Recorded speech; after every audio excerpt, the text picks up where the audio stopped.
वो खास बात जो बहुत कम लोग जानते हैं इस यात्रा से जुड़ी। इसकी तैयारी कैसे होती है? भगवान जगन्नाथ का रथ बेहद खास तरीके से तैयार होता है। इन रथों को बनाने में कोई भी कील, कांटा या धातु नहीं लगती।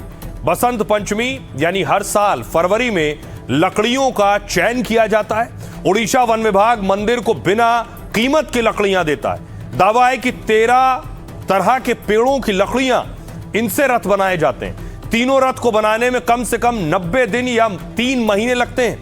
220 से ज्यादा कारीगर मिलकर रथ के निर्माण का काम करते हैं। 10 दिन बाद तीनों देवता मुख्य मंदिर में लौटते हैं और रथ खाली हो जाता है। फिर रथ को खोलकर इसके कई हिस्से अलग अलग कीमतों पर बेच दिए जाते हैं। पिछली बार जगन्नाथ जी के रथ का पहिया, सिर्फ एक पहिया 3 लाख रुपए में बिका था।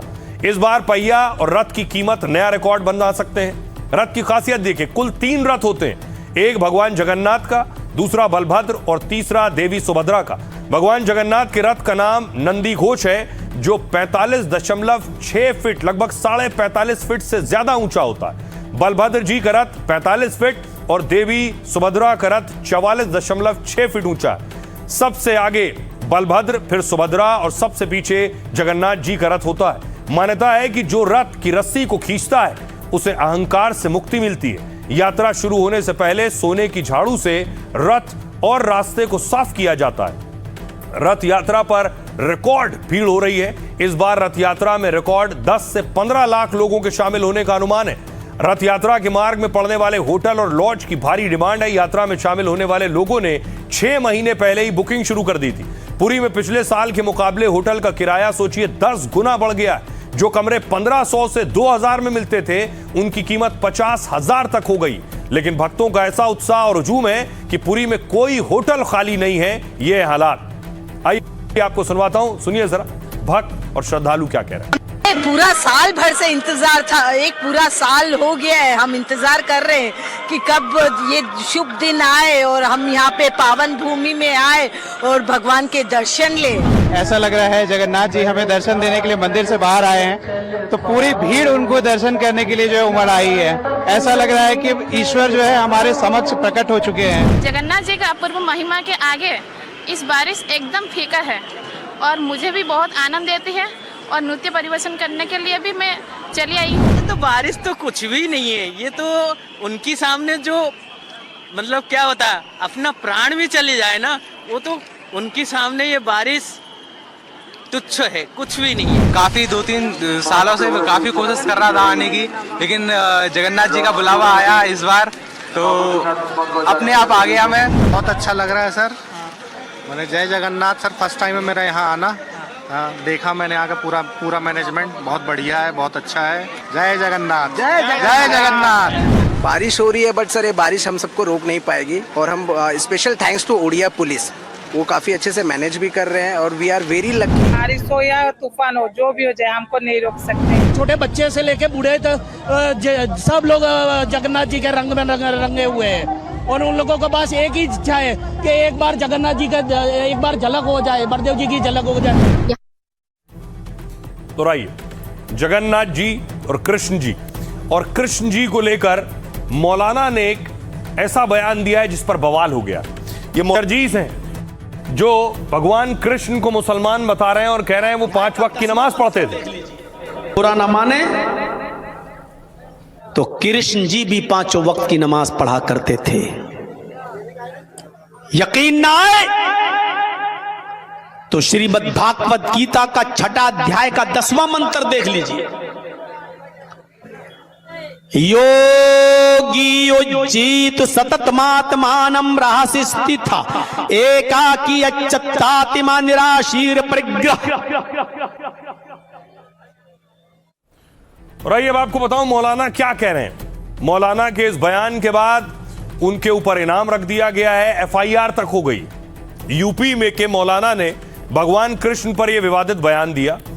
मौलाना जर्जीज अंसारी ने भगवान कृष्ण को मुसलमान बता दिया और दावा किया कि भगवान कृष्ण तो 5 वक्त की नमाज पढ़ते थे। मौलाना जर्जीज ने गीता के श्लोक के जरिए बड़ा दावा किया। श्लोक क्या है देखिए जरा गीता का। योगी युज्जीत सततम आत्मनाम रहसी स्थिता एकाकी यत चित्तात्मा निराशीर परिग्रह। मौलाना के मुताबिक इस श्लोक में कहा गया है पूजा सिर्फ खड़े होकर नहीं, बल्कि भगवान ने भक्तों को निर्देश दिया कि पूजा पूरे शरीर से करें। इसी के आधार पर उन्होंने श्री कृष्ण को 5 वक्त का नमाजी बता दिया। असल में श्रीमद् भगवत गीता के इस श्लोक का मतलब है योगी को लगातार साधना में लीन रहना चाहिए, एकांत में रहना चाहिए, अपने मन शरीर पर काबू रखना चाहिए, इच्छाओं से मुक्त होना चाहिए। मतलब कृष्ण जी ने ध्यान, आत्म संयम और मानसिक एकाग्रता की बात की है। पूजा के दौरान किसी खास शारीरिक विधि का उन्होंने कोई जिक्र नहीं किया। लेकिन मौलाना ने कहा अगर हिंदू धर्म के लोग अपने ग्रंथों को ध्यान से पढ़ेंगे तो उन्हें इस्लाम धर्म अच्छा लगने लगेगा। पता चलेगा कि यह धर्म वैश्विक है।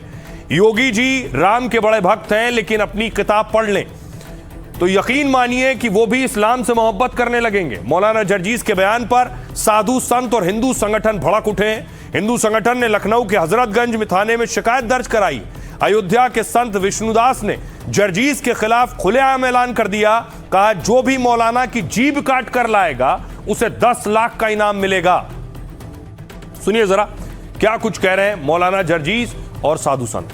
इटावा का एक मौलाना भगवान श्री कृष्ण के बारे में बोल रहा है कि ये मुसलमान हैं और नमाजी हैं, इस तरीके से बोला है। ऐसे मौलाना का जो जीभ काट के लाएगा उसको 10 लाख रुपए इनाम दिया जाएगा। ऐसे मौलाना ने भगवान कृष्ण के भक्तों के आस्था के साथ खिलवाड़ किया है। कहीं ऐसा नहीं मिलता है कि वो मुसलमान थे श्री कृष्ण जी और वो नमाज पढ़ते थे। मैं ये समझता हूँ कि उनको अपने इस बयान को वापस लेना चाहिए, क्योंकि जो हमारे हिंदू भाई हैं उनकी आस्था का सवाल है। और इस्लाम किसी भी धर्म को, व्यक्ति को, किसी भी धर्म को लिए आस्था को आप ठेस पहुंचाइए, इसकी इजाजत इस्लाम नहीं। भगवान श्री कृष्ण सनातन धर्म का पालन करते हैं और उसी पे चलने के लिए मनुष्य को कहते हैं। अगर उन मौलाना को ये अच्छा लगता हो तो प्लीज सनातन धर्म ज्वाइन कर लें और अपने परिवार को भी ज्वाइन करा लें, और जो आचरण भगवान श्री कृष्ण ने किए वही वो करें तो उनके लिए भी हितकर होगा और शायद मेरे देश के लिए भी हितकर होगा। मौलाना के पहले जितने भी पूर्वज थे सभी सनातनी थे, इस्लाम के मानने वाले भी पहले सनातनी थे। तो भगवान श्री कृष्ण के बारे में जो गलत टिप्पणी कर रहा है, ऐसे मौलाना को तो पाकिस्तान भेज देना चाहिए। ये लोग हिंदुस्तान में खाते हैं और हमारे सनातनी हिंदुओं के बारे में, हमारे धर्म के बारे में जिस प्रकार की गलत टिप्पणी करते हैं। कोई सबूत है आपके पास, कोई किताब है आपके पास, कोई हवाला है आपके पास? इस तरीके के लोगों के ऊपर सख्त से सख्त सरकार को एक्शन लेना चाहिए। ये चीप पब्लिसिटी के लिए ये सब इस तरीके की हरकतें कर रहे हैं। हमारे भगवान के प्रति माने हमारे भगवान नमाज पढ़ते थे, इस तरह के मौलाना बयान दे रहे हैं। और उस मौलाना के ऊपर जो है एनएसए के तहत कार्रवाई होनी चाहिए, नहीं तो हम लोगों को जो है सामने आना पड़ेगा। कानून को हम लोगों को हाथ में न लेना पड़ा, इसलिए कानून से हम लोग गुहार लगाते हैं कि कानून इसकी सजा दे। बुरा न माने तो कृष्ण जी भी 5 वक्त की नमाज पढ़ा करते थे। यकीन ना आए तो श्रीमद् भागवत गीता का 6वां अध्याय का 10वां मंत्र देख लीजिए। योगी युज्जीत सततमात्मानं रहसि स्थितः एकाकी अच्युतात्मा निराशीर परिग्रह। जिसमें कृष्ण जी अर्जुन से कह रहे हैं कि हाय अर्जुन, ईश्वर की जब पूजा करो तो पूरे शरीर का योग करो। योगी यूपी वाला नहीं, योगी युज्जीत सततमात्मानं, पूरे शरीर का योग करो। यानी पूजा सिर्फ खड़े होकर नहीं, पूरे शरीर के साथ होनी चाहिए और पूरे शरीर का योग होना चाहिए। आज हिंदू धर्म में चले जाइए, सिर्फ ऐसे हाथ उठाएंगे, ओम नमः शिवाय, बस हो गई पूजा। ये हिंदू मुस्लिम अगर ये अपनी किताबें पढ़ लें, योगी जी बड़े भक्त बनते हैं राम के, अगर अपनी किताबें पढ़ लें, अपनी किताबें, तो यकीन मानिए इस्लाम से मोहब्बत करने लगेंगे। क्योंकि इस्लाम ये मुसलमानों का धर्म है ही नहीं, सिर्फ ये उनका भी धर्म है। इसी दीन और इसी धर्म को रामचंद्र जी ने भी पेश किया है। और आइए आपको बताऊं कि आखिर मौलाना जर्जीस हैं कौन। ये अपने बयानों की वजह से विवादों में रहते हैं, इन्होंने कारनामे और बड़े बड़े किए हैं। मौलाना जर्जीस अंसारी का विवादों से बहुत पुराना नाता है। इटावा के रहने वाले मौलाना के खिलाफ बहुत से केस चल रहे हैं। एक गंभीर मामले में मौलाना जर्जीस को सजा मिल चुकी है। 2022 में वाराणसी की फास्ट ट्रैक कोर्ट ने रेप केस का दोषी माना इन्हें। 2016 के इस रेप और ब्लैकमेल केस में 10 साल की जेल की सजा हुई। ये फिलहाल जमानत पर बाहर है, लेकिन विवादों में रहने के आदी हैं।